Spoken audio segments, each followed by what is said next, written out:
Okay, hello everyone. Welcome to another episode of Q&A about future of science and technology. I see we have a whole bunch of questions saved up here, so let me try to address a few of these. Question here from Paula. What's there to say about the future of neural nets? You know, neural nets are an interesting episode in the history of science. I think I've talked about these a bit in these live streams before, but neural nets, the way they're kind of conceived, originated in 1943. This idea of having this kind of collection of neurons that each have a value, and where the value gets updated by having other neurons connected to it, and then having certain weights with which they're connected, and having some kind of activation function for each neuron to determine how the values will be added up with the weights and then used to determine the new value of the next neuron down the line.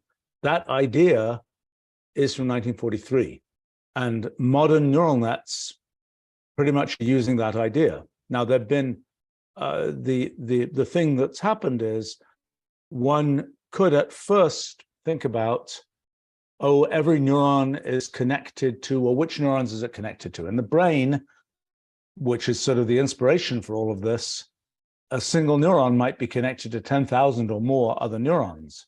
There's sort of a question of how do you organize those connections? And I suppose a couple of the innovations that have happened over the years have been involved with that. So convolutional neural nets led to sort of big advance around, well, the convolutional neural nets have been used earlier, but the sort of big advance that happened around 2012 in image recognition was using convolutional neural nets. Convolutional neural nets say, well, let's imagine that at least some layers of neurons are arranged in some kind of spatial fashion so that a particular neuron is dealing with a particular part of, let's say, the visual field, and the next neuron over is dealing with another part of the visual field arranged in this kind of spatial way. The thing that sort of the big innovation for things like ChatGPT are so-called transformers. And the main idea there tends to be, in a convolutional neural net, you say there's a neuron here and it's connected to some neighboring neurons on the previous layer. It gets its new value from values of a neighborhood, a geometrical neighborhood of neurons, previous neurons. But it's sort of a limited size of neighborhood. So it's all kind of geometrically local. The idea in transformers is to have something where typically it's one-dimensional, to have something where the new value can depend on lots and lots of previous values, but the weighting of those previous values in the sequence is determined in some way, is learned in some way. And it's kind of the notion is you have something which isn't precisely local, but for example, it only looks at things kind of earlier in the sequence and so on, so-called causal attention mechanism. So these are sort of particular methods of how to organize the connections of neural nets in neural nets. There have been other innovations, things like normalization layers and pooling layers and other kinds of things like this. There's been lots of kind of thinking about how best to organize training and so on. There's been sort of oh yes, there are slightly better activation functions that you can use. The early ones tended to just be, if the total value was below 0, make the new value be 0, and if it was above 0, make the new value be 1. Different approaches have been used there.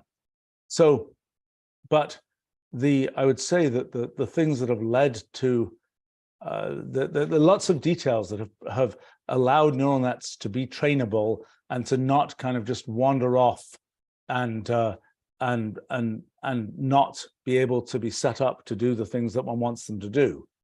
The things that have led to many of for example, the ChatGPT advances, I think have more to do with sort of the how to at a large outside the neural net, how to kind of set things up so that the neural net kind of stays on track and achieves the task you want it to achieve. I think if we say, well, what's the future of all of this? There will be a bunch of engineering details which will be tweaked and understood better. over the course of the last decade, several decades, there's been sort of steady improvement in kind of noticing, oh, if you do this, if you don't let the weights go out of, if you don't get the values go out of control in this way, you do better. If you connect only these things, you'll do better, and so on. Engineering details which are important in terms of whether the thing can actually work or not. I think that's one thing. The other thing is tremendous potential in sort of how you actually put that underlying neural net inside the actual task you're trying to do. In terms of what will be kind of the big advances, it's kind of shocking how small the advances, in some sense, looked at in sort of the big picture, have been over the course of decades. It's mostly been more data, better understanding of use cases, and so on, and the realization that sort of if you just train the thing and bash it hard enough, you can make it do all these tasks, which one just didn't know before. One didn't know that one could get neural nets to do pretty good image recognition. One didn't know one could get neural nets to do pretty good speech to text. One thought one had to break those problems down into lots and lots of carefully engineered subcases, rather than just throwing the whole problem at neural nets and kind of bashing the neural nets hard enough with training data. So I think that's there'll be technical advance in how to make neural nets learn faster, do better, etc. I suspect there are some bigger things.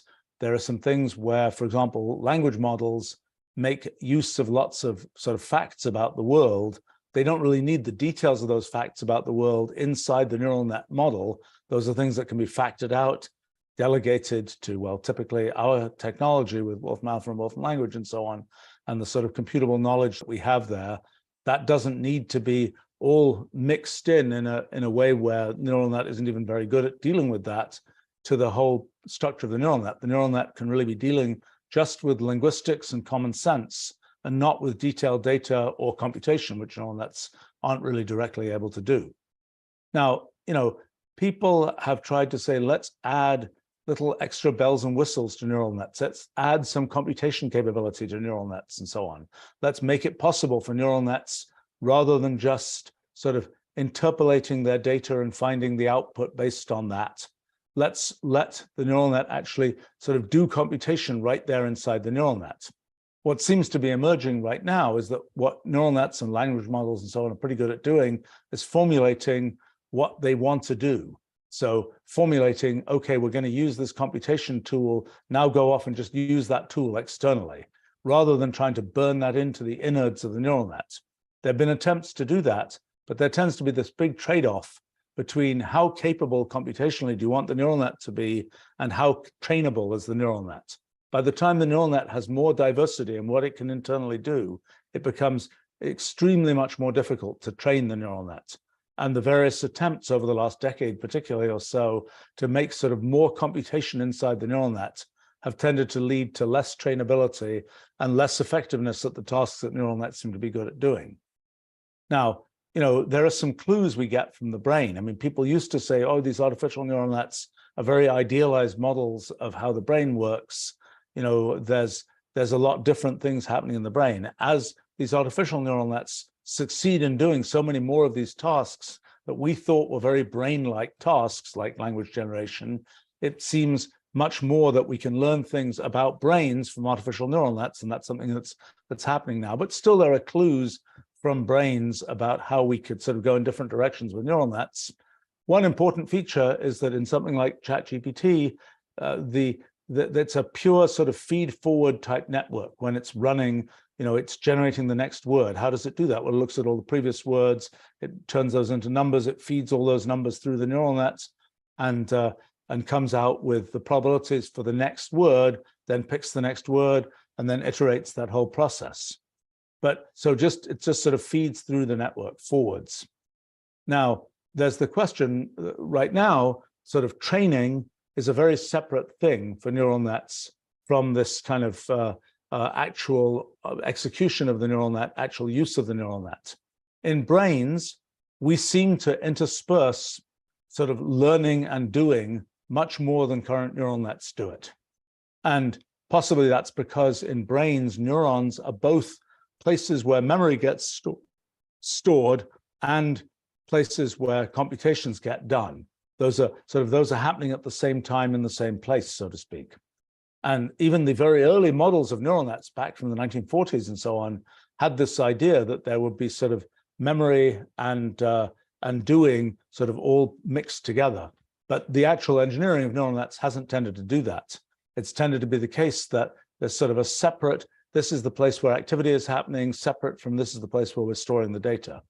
Presumably, there will be ways found to merge that and to do some more of the things that are more brain-like in that regard.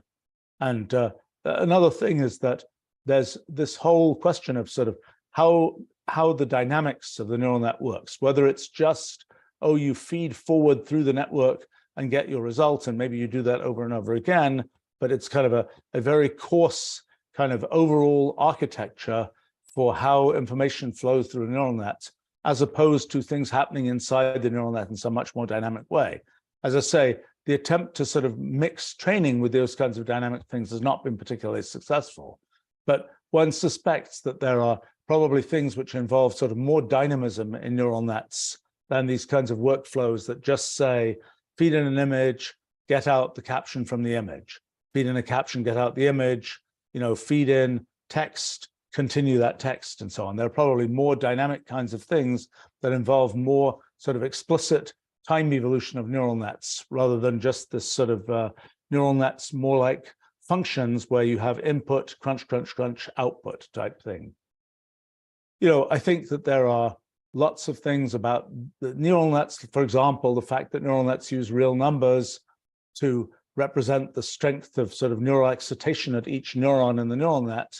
That's probably not ultimately necessary. People try experiments with sort of less and less precise numbers, and neural nets seem to keep working just fine. It's much more difficult to do training because training tends to involve incremental changes in those numbers. And if those numbers are discrete, it's much less obvious what it means to make incremental changes. So you might train with something with precise, sort of fairly precise real numbers, floating point numbers on a computer or something, and then try and distill that down to something which has much less precise numbers for when you're actually going to run with that neural net. But there's a sort of big outstanding question I've been interested in for a really long time of whether one can make things like cellular automata where every cell value is discrete, maybe only has two possible values or something, whether one can do neural net-like things and do training kinds of things on systems like that.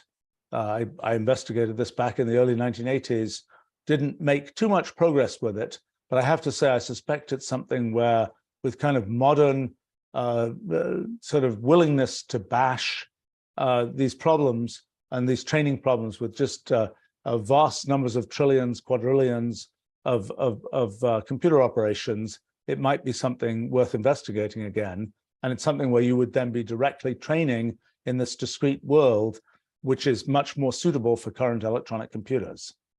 So, I mean, those are a few thoughts there. I mean, I tend to think that the idea of neural nets, there's a lot of uses of the idea of neural nets, which we will yet see.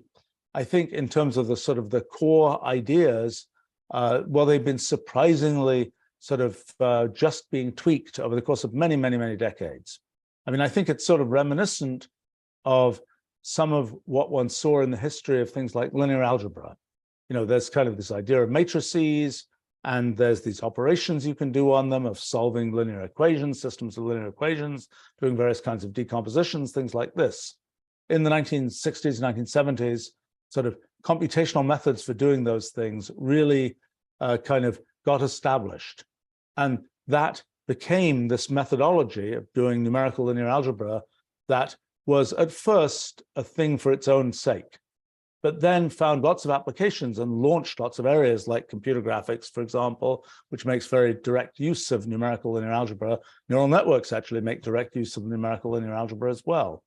But that's something where that sort of methodology of numerical linear algebra and all the exotic matrix decompositions that we implement in Wolfram language and so on are things from that time.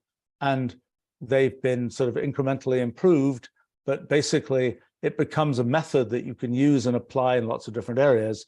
And my feeling is that's what neural nets are becoming. And the the dramatic sort of drama in the core technology, probably not so much.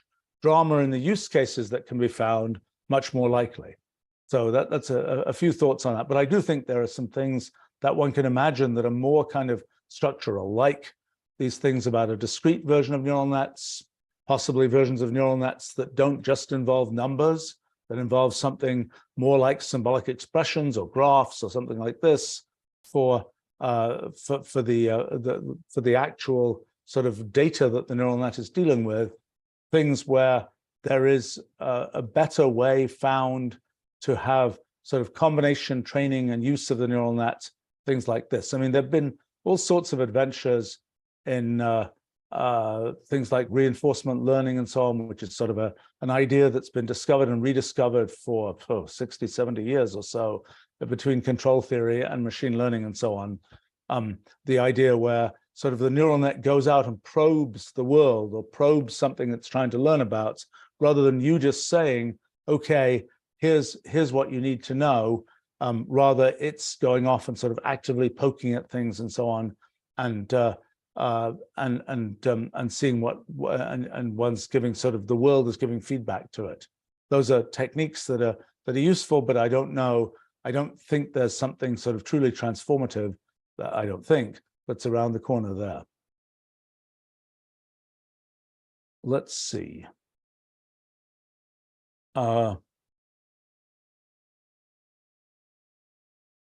Let's see. Luis comments, neural nets could evolve to be able to be trainers. What are the limits? Trainers of humans, trainers of neural nets. I mean, one of the things that is certainly an interesting kind of thing that builds up a little bit like our civilization builds up. You know, in our civilization, you know, one generation discovers certain kinds of things, and then subsequent generations get to make use of that knowledge, to build on that knowledge. So it is with neural nets. You know, when one has had sort of one neural net kind of has figured out things about image recognition or something, you can build on that with the next generation. There are a couple of different ways you can build on it. One is to use kind of the features that one neural net recognizes and to say, okay, rather than looking at the whole image, just look at these features when you want to do the next level of processing. That's a place where you can almost do sort of a brain transplant of one neural net. You kind of chop off the, let's say, the last layers of the neural net. You leave these sort of this thing that represents the kind of where the activity of the neural net represents kind of the features it discovered. Then you start training from there. That's kind of one way in which sort of a new generation of neural net can learn from the last. The other is something more direct, where you say, okay, we're trying to learn, we're trying to generate training data for a new neural net. Let's use the existing neural net to generate sort of boatloads of training data for the new neural nets. And that's something people are interested in doing for large language models. There are other cases like for learning about, you know, how to do self-driving in cars, where you really want the car, in addition to experiencing the real world, you want to be able to make it experience kind of a video game world. And for that, it's useful to think about having that video game world kind of learn from things in the real world and then sort of leverage that up for the next generation, so to speak. That's one sense of this. The other thing is having neural nets and AI in general, large language models and so on, be used as ways to help train us humans. And I think that's a very sort of productive direction in which to go. I mean, I think that there's both much more personalization that one can imagine, and there's also much more ability for large language models to learn how it is that we learn, and learn for each individual person what the sort of map of their knowledge is and the things that they are not understanding. And if only you told them this, they would understand it. I think it's promising. I don't know yet. I mean, we've been doing a bunch of experiments on this to make it so that you can make a large language model or an AI system in general that will be sort of an optimal teacher for a particular human, and will optimize both keeping the attention of that human, keeping that human motivated, and actually figuring out, given the thought patterns of that human, what you can what is the right thing to say to that human to help them over the next hill, so to speak, over the next barrier to let them understand a new thing. So I think those are sort of directions. Now, an interesting question is just how successfully can we humans be taught? We have our whole system of education. Most people go to sort of schools where there's kind of a broadcast form of education of, one teacher and some number of tens of students and so on.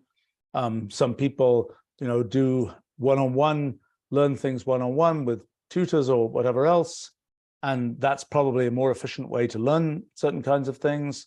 I think, it's complicated because there's also a dynamic of being able to discuss things with other people you're learning with and getting the motivation from other people being around and so on. So it's sort of a mixture of things. But I think this question of just how fast can we humans learn something is an interesting question. And, in my own life, I've tried to learn lots of kinds of things. I think I gradually over the years have gotten faster at learning things, but that's mostly because I've learned lots of other things before and because new knowledge that I'm trying to get usually fits into existing knowledge. And so that's kind of allows me to sort of leverage what I already know to be able to more quickly learn the new thing. But there's sort of a question of if there was an AI-based teaching system that when I want to learn topic X, it knows kind of what I know, and it can tell me the exact 5 things that I need to understand to really sort of get on top of that new topic. I kind of feel like it often is the case that there are a limited number of new ideas, but one just has to really grok that new idea, and I might get it very quickly, or I might be like, oh, I don't get it, I don't understand. It kind of bashes up against some other idea, some other thing I knew, I don't understand. It seems inconsistent with that. It seems inconsistent with the intuition that I have, whatever else. But if one had an AI that kind of knew me well, one could imagine it basically saying, look, this seems incompatible with the intuition that you have about this or that, but here's why it isn't, or whatever else. Or even just, the reason why you're having trouble with this is because it is incompatible with this piece of intuition you have. I know from my own efforts to try to explain things, as I try to do on these live streams, there are all kinds of ways that one learns about sort of explaining things to people. For example, one of the things that is perhaps not obvious is when there is something that's sort of a big idea, something that is a very surprising intuitional point, something like this. If you just tell people, this is how it works, bloomp, people won't get it. I wouldn't get it if somebody did that with me either.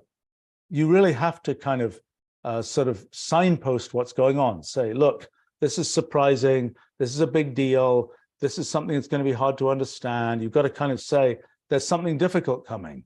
And then people have a much better chance to be able to understand that than if you just say, oh, by the way, blah, blah, blah. And that's just one of a zillion different examples, which certainly, good teachers learn how to do these kinds of interactions. And, can an AI be better than any teacher, better than any human teacher at being able to kind of inject knowledge into us? I think quite possibly the answer is yes. And that will it changes the economics and sort of the calculus of education quite a bit. How long does it really take to learn advanced topic X? And how much kind of back and forth do you have to really cement those ideas in your mind and so on? Let's see. Des comments, it seems like every decade, scientists keep saying, we just realized that brains, DNA, etc., are a lot more complicated than we realized. How close are we to actually understanding them? Do I anticipate this it's really more complicated than we expected continuing? Most of the time, that's been the case in biology, that people say, oh my gosh, we turned over another rock and there's just an incredible amount of stuff crawling around underneath, and it's more complicated than we could possibly imagine. There are some cases where that didn't happen. For example, in the 2 big theories of biology, natural selection and sort of the digital content of genomics, those are 2 very simplifying kinds of discoveries, which sort of went from, oh, there's all these different things going on, and then we pulled it all together in a theory. Then in the case of genetics, there are all these different things going on, but then we pulled it together in a theory. By the way, another case where that happened was when people realized that there are only, I don't know, 30, 40,000 genes that are relevant to sort of the biology of us humans. Oh, it's so few, how could so few programs effectively make something like us? That was kind of, in a sense, I view that as being a little bit like the realization that I've, importantly kind of worked with a lot, which is that even very simple programs, computational systems can do very complicated things. That's kind of biology showing the same kind of phenomenon, that actually the underlying laws are not as complicated. The underlying rules, the underlying genetic programs are not as complicated. They're not as many, they're not as complicated as you might have thought to make something like us. But so I think the reason that biology keeps on seeming more and more complicated is that we don't have a good theory for it. Now, could it be the case that there is no theory, that it's all kind of computationally irreducible and they're just running these rules and then it happens to come out this way? My guess is that there is a potential for theory in biology. And part of the reason I say that is that biology, at some level, the things that happen in biology make sense to us. That's sort of inevitable. We are that biology. And it's not like we have this sort of random sensory system that senses things we can't tell what it's sensing. No, we have eyes and we have a good narrative description of kind of how seeing works and so on. So we've already managed to sort of define biology to be something for which there is at least an overall narrative about what's going on. So now the question is, if we look kind of at the level of molecular biology, can we start seeing what's going on, or does it just look like every time we look at something else, it looks more and more and more complicated? I think I'd like perhaps give an analogy to this, which I think is interesting, which is physics. Back in the 1600s, people like Descartes was saying, it won't be long before we have the final fundamental theory of physics. And but it didn't pan out that way. Instead, what happened was, looked like things were pretty good at the time of Newton. We've just got these laws of mechanics and it's all going to work, and law of gravity and so on. And then things started getting more complicated and there were more different kinds of laws, et cetera, et cetera, et cetera. And then we got into sort of this level of stuff, and quantum mechanics came along in the 1920s and so on. And it seemed more difficult for us humans to understand. It seemed there was more and more complexity. Then we got particle physics. We got all these different kinds of things in quantum field theory. It seemed like the hope to find sort of to push through all of that and find a truly fundamental theory of physics looked unpromising. I mean, what happened in physics tended to be, we thought we had a theory that worked pretty well, like Newtonian mechanics, but then there were little glitches found. And then that was kind of a sign that actually there was a lot more underneath. And then as we kind of probed that, it seemed like things got more complicated. The mathematical formalism got more complicated and so on. Now, the fact that the mathematical formalism is more complicated to deal with is different from saying it is fundamentally a more complicated structure. And I think much more what happened is it got more complicated to deal with, not necessarily that the fundamental structure was more complicated. But as we've learned from our physics project last few years, it looks very, at this point, I consider it kind of certain that in the end, physics and the universe is sort of computational at the bottom. And there really is an end to this process of, oh, you look at another level and then you're going to see something more complicated and you're going to see an exception to the things you discovered before and so on. No, in physics, it really seems like there is a bottom level. There is an underlying computational machine code, so to speak, to the universe, and we can actually get to it. And sort of exciting that at this time in history, we managed to get to the end of that process. Well, okay, so what's going to happen in biology? Well, I think in biology, we kind of know what the underlying machine code is. It's basically physics, chemistry, and so on. But then the question is, well, how does that get organized to make a thing that is a living system? Well, the thing that has been noticed is people keep on thinking, oh, the narrative we have right now is sufficient. Immunology works this way. It's only this number of different types of, I don't know, white blood cells or something, or the brain works this way. It's just this and that is connected and so on. And then you look in more detail and you see more things going on. Now, actually, I have to say, one thing about brains. The very fact that ChatGPT works is a fascinating fact about brains, basically. It's telling one this thing of generating language, which has always seemed like a very difficult human thing, actually this artificial neural net that's made in this very kind of formal way is pretty good at doing that. So it tells us that, yes, there's a lot of complexity in brains, but a lot of it doesn't really matter to being able to do this operation of generating language. So that's already a very useful fact. Now, does it, if you want to explain something about some particular aspect of, how brains react to eating more sugar or something like this, that's quite separate from, does it really matter to the operation of brains? Does it, are you able to abstract from thinking about the details of brains, the things you need to be able to produce language?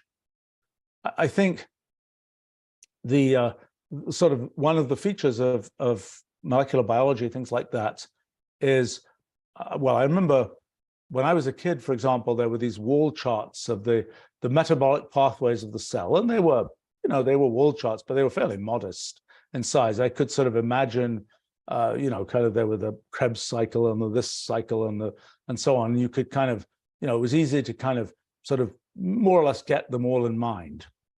Now you can get these sort of metabolic signaling pathway charts. They're much bigger. They're much smaller print, and there are many, there are multiple panels and so on. There's a lot more that's known. There's a lot more sort of complexity that's been discovered in biology. And there isn't a set of organizing principles around that. In a sense, the sort of the ChatGPT story is telling one what are the important things about brains. To know what are the important things about biology in general, I don't think we really know those at this point. And I think that when it comes to sort of what do the molecules actually do, well, they're dancing around, they have all these ways of interacting with other molecules, it's all rather complicated. Is some of that interaction just kind of random? The molecules are sort of bouncing around randomly, or is it heavily orchestrated, where there are specific molecules with specific shapes that specifically transport things in this and that way? I think it's increasingly looking like the whole thing is much more orchestrated. What is the theory of that orchestration? We don't know yet. I mean, I have some ideas myself that actually come out of some of the formalism of our physics project for thinking about kind of how to think about the general operation of a biological system. How to, what's really going on? Is it just a bunch of molecules bouncing around and having chemical reactions? Or is it something where you really want to unroll, in a sense, the space-time graph of all the different interactions, all the different events that occur between these molecules? Maybe there's a theory about what happens when you look at this whole space-time graph. Maybe that thing has some regularities in it that we can make a narrative about, and that are really a story not so much about this is the molecule that exists and it has this pathway that connects to that, but something more detailed that at first might seem kind of dauntingly complex, but in the end will have some kind of large-scale story associated with it. I mean, a little bit like you could have said, oh, DNA, it's a very long molecule, you stretch that molecule out, it's a meter long if we were to pull a single molecule out, and oh, that's just so much stuff, it's so complicated, we'll never have anything to say about it. But in the end, we have kind of this important fact about its digital information, everything is operating digitally and it's being copied and so on. And that allows us to make some pretty general conclusions about biology. And I think,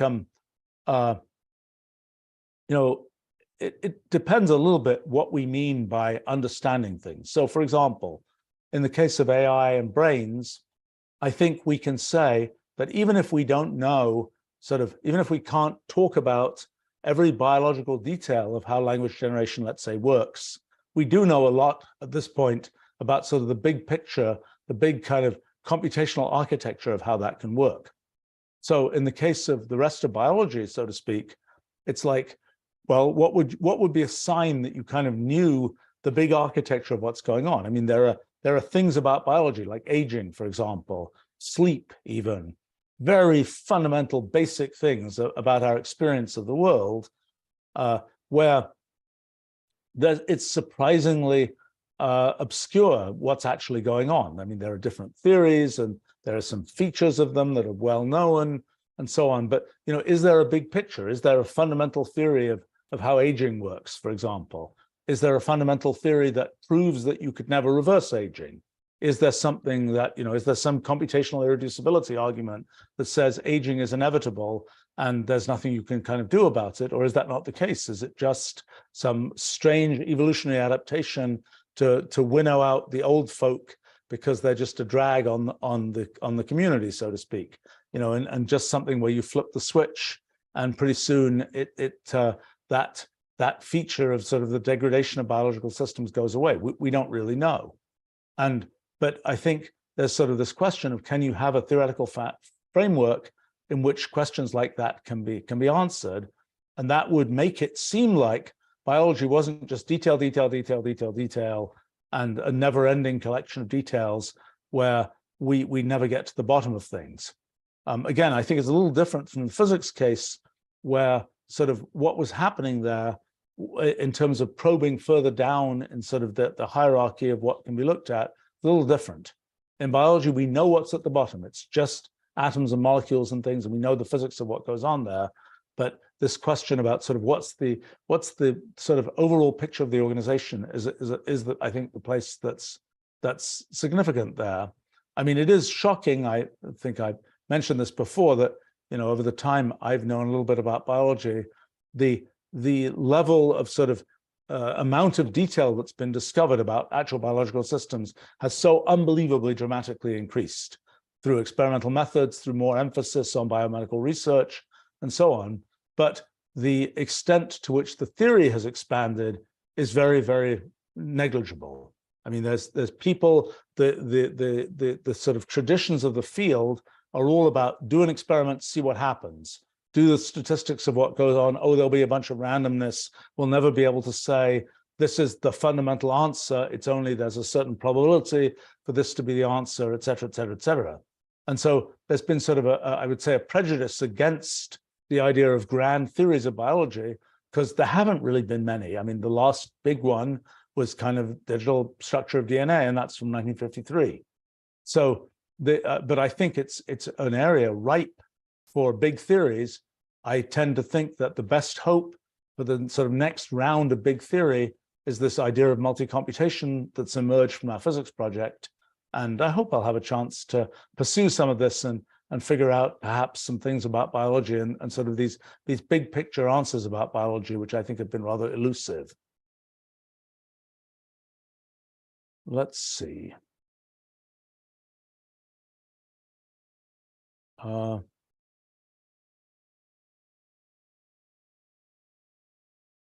Gosh, Riff comments about the dynamics behind crowdsourcing have interested me, they say, for a long time. Can we start seeing its potential when it has the same principles as neural nets and so on?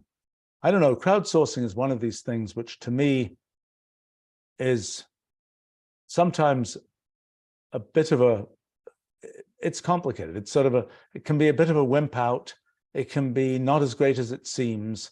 I know, and sometimes it can be quite successful. The general principle that I've seen, and this is more a comment about kind of business affairs than it is perhaps about science and so on. But when there's a very well-defined set of things to do, people, sort of a large crowd of people has a much better chance to be able to do it. You just tell people, go, if you've given a framework, people have a much better chance to be able to contribute within that framework. And, a lot of things where people say, it's the crowd, the crowd's going to figure it out. When you really peel back the covers, it's 50 people, or it's 20 people, or even less.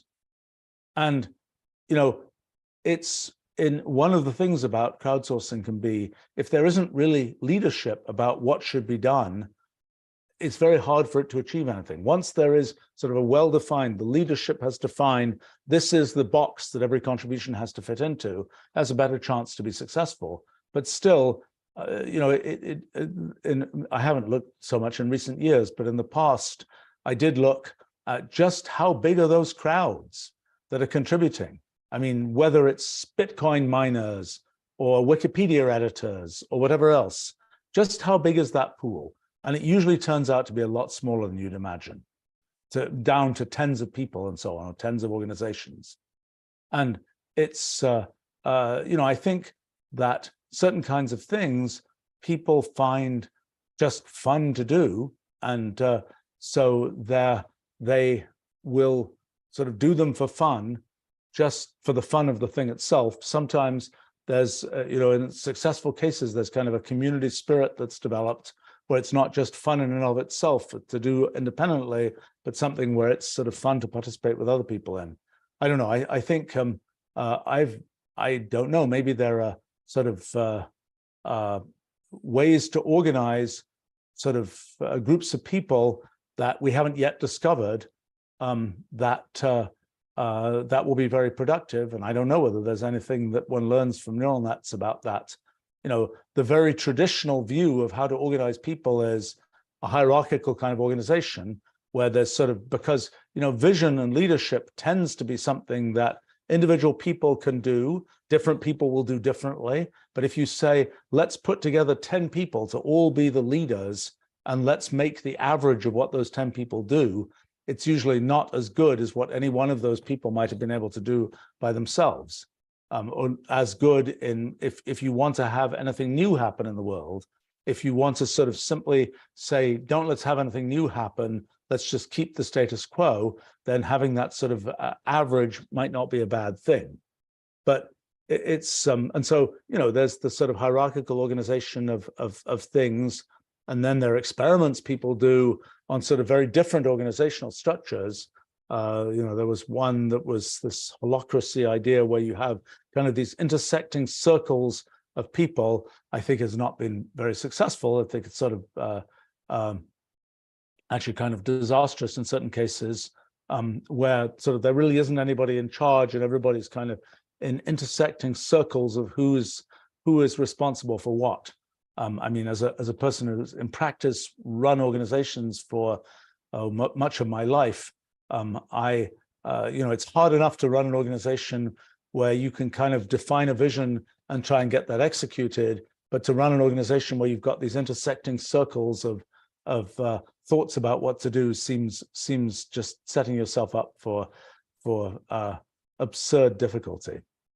So I don't know. That's an interesting question whether there are forms of sort of human organization that work better. Now, I think one of the things to realize is that history tends to suggest that there are certain sort of natural forms of organization, human organization, that work well with the human condition. There are ones you can scientifically imagine where you sort of say, well, we can just use mathematical principles to optimize how we produce things and, use linear programming and optimization to work out how everything has to work. History has not been kind to those kinds of innovations. History tends to say that sort of attempt to fit kind of mathematicization on top of kind of the way people should do things hasn't been terribly successful.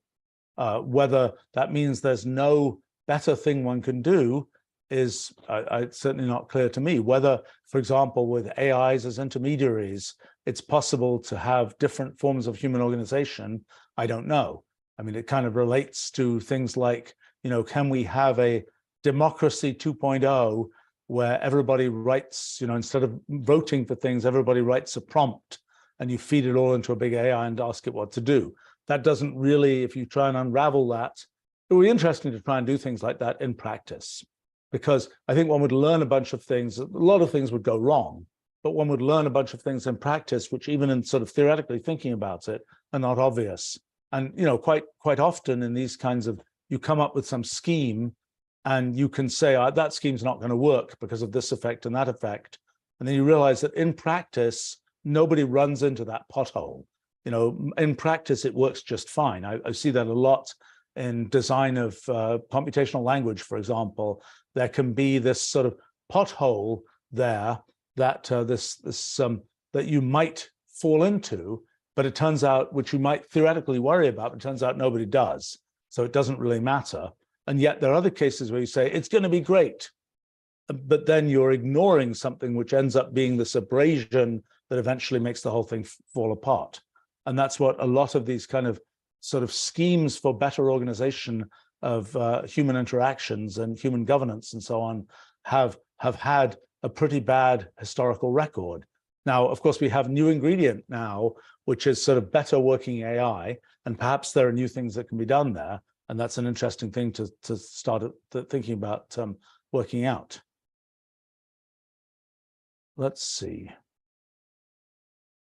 Gosh, Robot is asking, how do you anticipate biotechnology shaping the future of biomaterials and tissue engineering, and thoughts on accessibility and affordability of biotechnology and equitable distribution of benefits?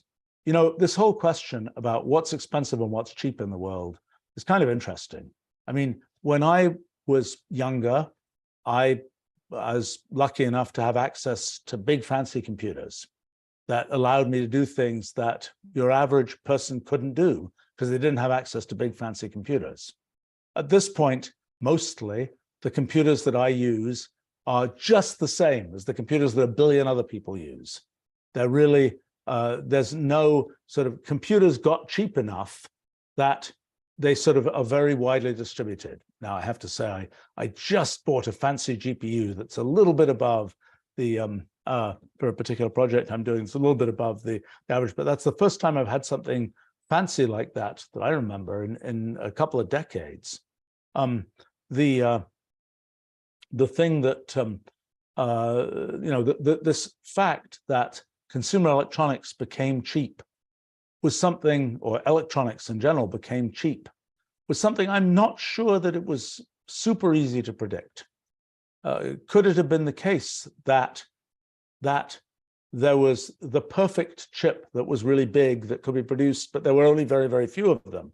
You know, I remember seeing, this must have been mid-1980s, seeing large flat panel displays. And it's like, okay, these things exist. They will become common. But it took another 20 years for them to become common, because when you make a display, you have to have a yield that's good enough that sort of every pixel on the display works perfectly. If any pixel doesn't work, well, it looks really goofy on your television or whatever, because there's this kind of this dead spot on your television. And so that wasn't a viable thing you could sell. So there was this sort of surprising extra time, and it was the case that you could buy flat panel displays, but they were really expensive because you had to produce a lot of them to get one that was perfect. So this question of what ends up being expensive, what ends up being cheap, is a complicated question. You know, in electronics, things have become cheap and become pretty widely accessible as a result of that. Now, in things like drugs, you know, you make a chemical, you have a process for making the chemical. Often that process actually is quite cheap to implement on a per unit basis. But then the issue has been, well, the way the world is set up, kind of the sort of regulatory compliance of setting up the drug and testing it and so on, that's super expensive. So, you know, by the time you spent billions of dollars on that, the drug can't be cheap, at least not for a long time, because you're still paying off those billions of dollars. And by the way, you're also even sort of paying forward, because you're saying, but we want to develop new drugs, and each one of those is going to cost billions of dollars. So we kind of got to make the money to develop those new things by selling the existing things, even though the actual unit price of making that stuff has gone down to be really low. So that's, I think, more a question of sort of how the world is set up and the sort of trade-offs about testing and versus deployment and so on. It's not an intrinsic expensiveness to those things. When it comes to kind of biomaterials, things like this, the question of, you know, when one has 3D printable organs and so on, which will happen. I've seen a nice example of a 3D printed lung, and you know, there'll be things like this. Lungs are actually harder than many other organs, but were prioritized for various reasons. It's, you know, that stuff will come, and will it be expensive? Will it be cheap? My guess is that it should be fairly cheap. There's nothing about it that says, oh, you know, it's you can only mine this number of diamonds type thing, or you can only, you know, there are only this number of diamonds to be found. You can, you know, you make, once you've got that 3D printer that can print at sufficiently high resolution, once you've got these processes for feeding in stem cells and so on, you can go into mass production, and there should be great economy of scale. Now, the question of of what is it going to take to do these things. There are different approaches to biomaterials. One is the sort of 3D printing, additive manufacturer type approach, which seems quite promising. I mean, essentially, you're making a scaffold and then a scaffold with inorganic materials, so to speak. And then you're adding in various kinds of cells that sort of arrange themselves on the scaffold. And that seems to be a pretty promising way to lots of kinds of sort of tissue construction and so on. I think there are other things one can imagine. One can imagine, well, another approach is you just let the biology run its course. You start with stem cells, you try and figure out how to direct those stem cells to differentiate to, usually I think for us humans, it's maybe 15 levels of differentiation, that there's this whole tree of different cell types. There aren't that many cell types, maybe depending on how you count it, hundreds to thousands of cell types. And, the question is, can you sort of give that cell the right pokes to get it to differentiate to become, a pancreatic beta cell versus a heart muscle cell versus whatever else? And, can you just use the pure biology to be able to do that? And then once you've got those cells, can you get them to organize themselves into some structure that's useful as a piece of tissue? Or do you want to, have a sort of non-living scaffold onto which you assemble those things? I suspect there are things to know about sort of how you get cells to assemble themselves, whether you're using, bioelectric type methods or whether you're using some other kind of way of getting the cells to organize themselves or putting some appropriate chemical gradient in there. I'm not sure, but those are things that one could sort of imagine doing. Then, of course, there's the question of, okay, you've got this organ you created or this piece of tissue you created, now install it. Well, installation in us humans is pretty hard. And that's sort of a story these days of surgery and so on. And while, there's plenty of sort of enhancement from surgical robots and things like that, it's still a big, complicated mess of, you poke holes in us or cut incisions and so on. And, it's not a particularly easy thing to do. Now, there will presumably come a time when you will be able to have sort of self-assembled things delivered without sort of sticking them through a hole, so to speak, where you could, do something, and this is still science fiction, where you're kind of okay, just swallow that pill, and then it has little nanobots inside it that go off and go and assemble themselves in the right place in the body, and then all the nanobots start assembling themselves and sort of self-assemble the thing you need without having and sort of attach themselves to the right place. By the way, one of the surprising things about a bunch of sort of stem cell therapies is that you can just put various cells in and they will find their way to the right place where they fit, so to speak. And maybe biology will help us in doing that. Maybe it's something where we have to invent the sort of active nanobots that can figure out what to do. But I think those are kinds of things one can imagine. As I say, I think it's going to be, I suspect that it's more a question of kind of governance than it is a question of technology, whether these things end up being cheap, on a unit by unit basis. I think that's, that's a complicated societal question, how that's handled, and sort of a mixture of economics and kind of social issues and so on. But I think that's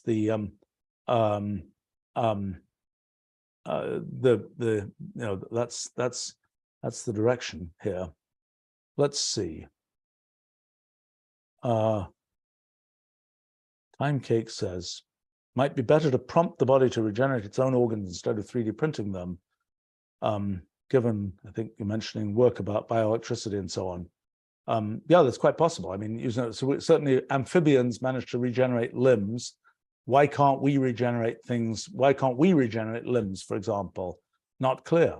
And perhaps there is, I mean, the program exists in our DNA, the DNA that makes us from the first sort of fertilized egg to the whole of us. The DNA that's being used there is no different throughout our lives. So whatever was being used, in utero to make the first, to make the thing that produced that piece of our brain, that DNA still exists and is still carried by us and will be passed to the next generation and so on. So why can't we just activate that program from our DNA and remake some particular thing, as amphibians managed to do? I don't know. And it's quite possible that a technique will be found to do that. Just like, people used to say, I used to ask for years, for amphibians, it was known that one could make clones. And it's like, well, why can't we make clones of mammals? People say, well, it's just very hard. It's very hard. It's never going to be possible. And then, then in, when was it? In the 1990s, kind of Dolly the sheep got made. And that's a weird process that involves at some moment, putting this electric shock into the cell and things like this. And it was sort of a technique that was found, a trick that was found that let one do mammalian cloning.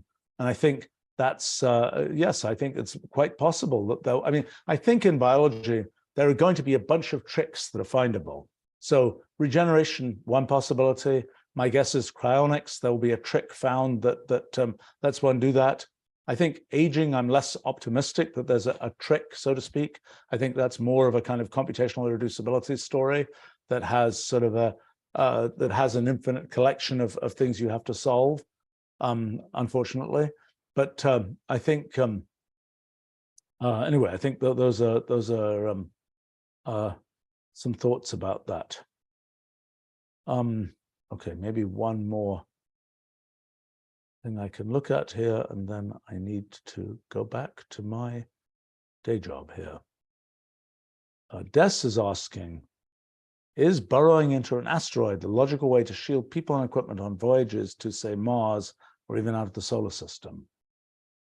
Well, I don't know how hard it is to burrow into an asteroid. I think there was a recent experiment that was done of an impactor on a small asteroid to try and figure out, could one sort of push the asteroid to change its course so that if one detects an asteroid that's on a collision course for Earth, you can kind of, thousands of years before it actually collides with us and Earth and wipes us out, can you push it off course and so on? And I think that experiment worked fairly well, but that was the concept of setting up a whole kind of mining operation to burrow into an asteroid sounds kind of hard. It is a big issue. How do you shield people and things in interplanetary space? Because, near the Earth, we have the magnetic field of the Earth, magnetosphere and so on. And we have sort of protection from cosmic rays and so on, radiation coming from mostly the sun. If you're out away from kind of the protective sheath around the Earth, you're exposed to all those kinds of things. A thing I don't know the answer to and should is, I know people talk about using water, for example, as a thing that will shield radiation. I don't know what radiation depth you need. I know that the peak of the energy spectrum for charged particles from the sun is about 1 GeV. And I think that, let's see, that's around the minimum ionizing. Yeah, it's a good question. How far does that go in different materials? As you go to heavier, as you go to things with higher atomic number, they will tend to scatter those charged particles more. But, carrying a bunch of lead on your spacecraft is, it's very heavy. Now, of course, the economics of what it takes to schlep, a very heavy thing into orbit are changing fairly rapidly these days. So maybe that's not such an issue. But, what kind of sheath you need to protect, us humans from all these cosmic ray charged particles, I'm not sure. My suspicion would be that burrowing into an asteroid, that the technology you need to do that is more difficult than what you would need to sort of send the necessary sheath up into to just sort of create it on Earth and launch it into space, or maybe there's a way of mining its components on the moon or something and using that to sort of, it seems a bit kind of old-fashioned to say, let's build ourselves a stone spacecraft, so to speak, take lunar regolith or something, make bricks out of it and put it around your spacecraft. It's would be a sort of charming kind of old meets new situation if the if the spacecraft going to Mars or something ends up with a stone exterior or something from lunar stone. I'm not sure if that's a viable way to do it. All right. Well, I think we should probably wrap up there. And I see lots of interesting questions still to be addressed. And I will look forward to doing that another time. So thanks very much, and bye for now.